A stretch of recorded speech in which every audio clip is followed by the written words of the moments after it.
Terus kita kekalahan di Pilpres. Lah kemarin di pilkada bupati, wali kota, dan di pilkada gubernur ini banyak ocehan, banyak statement beliau yang menurut saya itu kurang produktif.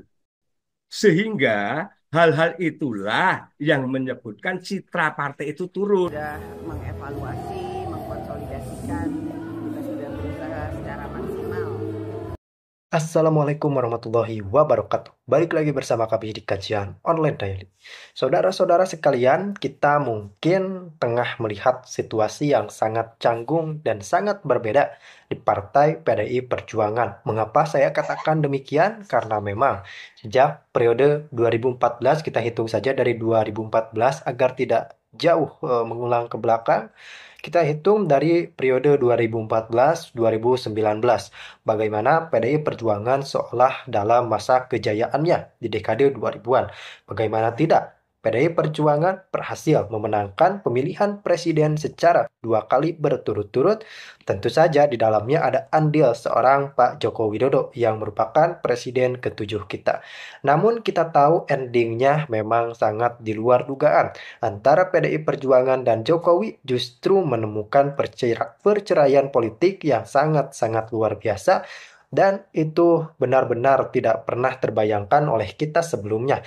Bagaimana kader yang berkontribusi kepada partai untuk memenangkan pemilu justru kini dipecat dan dideklarasikan bukan lagi anggota atau bagian dari keluarga besar partai PDI Perjuangan. Namun tentu saja, itu hanya menjadi pembuka sebagian kecil dari perjalanan politik ini. Kemudian kita melihat bagaimana internal PDI Perjuangan seolah menemukan badai yang sangat-sangat berat, terutama pada saat Hasto Kristianto ditetapkan menjadi tersangka. Muncullah berbagai kritik serta pro kontra di dalamnya, termasuk ada beberapa kader PDI Perjuangan yang mengkritik langsung sikap Hasto bahwa ketika sudah tersangkut tersangka jangan terlalu melebar ke mana-mana. Jalani saja proses hukum yang ada.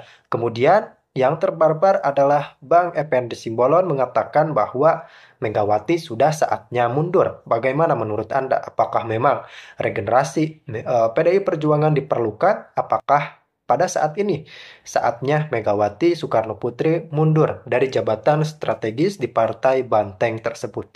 Tentu saja di dalamnya ada lika-liku, ada konspirasi yang mengatakan bahwa sebenarnya Hasto dengan terus menyerang, membombardir Joko Widodo adalah upayanya untuk mendapatkan kursi ketum. Meskipun bersifat sementara, tentu saja jabatan ketua umum di sekelas Partai PDI Perjuangan sangat krusial dan sangat-sangat diperhitungkan. Namun tentu saja ini konspirasi-konspirasi dalam politik yang patut kita kaji secara mendalam, dan masih banyak intrik-intrik politik di dalamnya berupa kritikan dari kader PDI Perjuangan kepada Hasto sampai ada yang menyinggung bahwa mentalnya tempe tidak layak dan semacamnya. Langsung kita simak terlebih dahulu. Umumnya dong, umumnya yang harus bertanggung jawab. Dia meletakkan jabatan kan itu satria juga. Setahu saya justru Pak Jokowi bantu dia. Setahu saya selama ini. Buktinya kan sampai dengan periode pengurus pimpinan KPK yang lama kan tidak pernah ada dikutak-atik. Ini kan periode yang baru.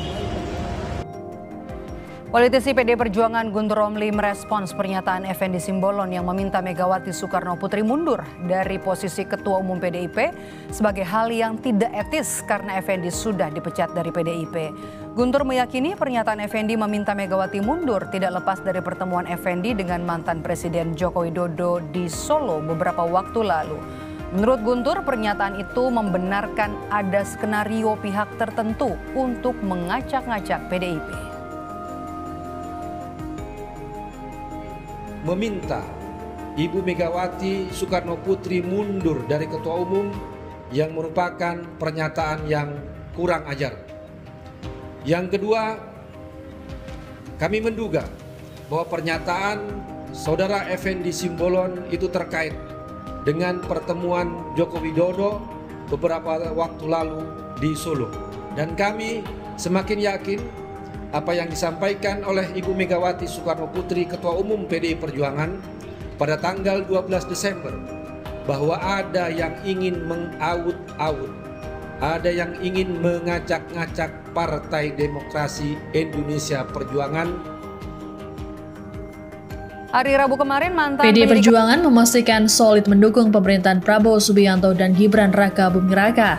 Hal ini disampaikan oleh Ketua DPP PDIP, Puan Maharani di Kompleks Parlemen Senayan, Jakarta. Tapi waktu itu podcast saya yang pertama itu saya mengkritisi memang bahwa saya punya sekjen partai, kok banyak narasi-narasi yang menurut saya justru terlalu agresif menyerang pemerintah atau pihak lain.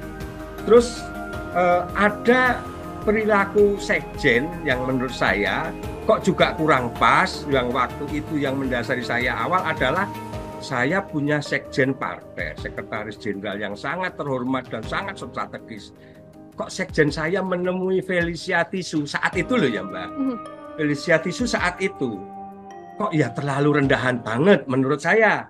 Karena tugas-tugas sekjen partai ini sungguh sangat banyak, besar, dan waktu itu memang habis pasca pilkada serentak. Nah, saya memang berani melakukan acara podcast di daerah, di Pemalang, memang saya mengkritisi. Bahkan perlu saya sampaikan sekarang, bahkan kalau perlu juga ayo diingat bersama. Saya nggak main-main Mbak waktu itu. Saya berani bertaruh kepada yang terhormat sekjen saya, Hasto Kristianto. Berani saya mengkritisi bahwa salah satu indikator PDI Perjuangan suaranya turun di saat pileg, ya, Jawa Tengah masih menang, tapi secara nasional kita turun juga. Terus kita kekalahan di Pilpres. Nah kemarin di pilkada Bupati, Wali Kota, dan di pilkada Gubernur, saya berani menyampaikan, bahkan ini masih saya pegang sampai sekarang. Sebenarnya bukan bahasa tantangan ya, tapi ibarat kita ini sama-sama punya pendapat, ayo dipertanggungjawabkan. Podcast Jejak Digital juga tidak bisa dihilangkan. Saya berani bertaruh. Ayo Mas Hasto. Menurut pendapat saya, akibat selama ini banyak ocehan, banyak statement beliau yang menurut saya itu kurang produktif. Sehingga hal-hal itulah yang menyebutkan citra partai itu turun. Nah, pertaruhannya di mana? Saya sebagai kader yang di akar rumput, saya mengajak bertaruh Mas Hasto. Ayo silahkan, apakah itu Indobarometer, apakah itu LSI, atau lembaga survei manapun. Saya menyampaikan salah satu indikator suara PDI Perjuangan turun, salah satu indikator Pilpres kita kalah, salah satu indikator pilkada, pilbub, bupati, gubernur kita mengalami penurunan. Ini akibat ocehan, penyampaian yang tidak produktif dari Pak Hasto. Manakala indikator itu salah, tadi saya sebut salah satu loh ya. Kalau ada 10 indikator di situ, salah satunya ya karena sekjen saya ini.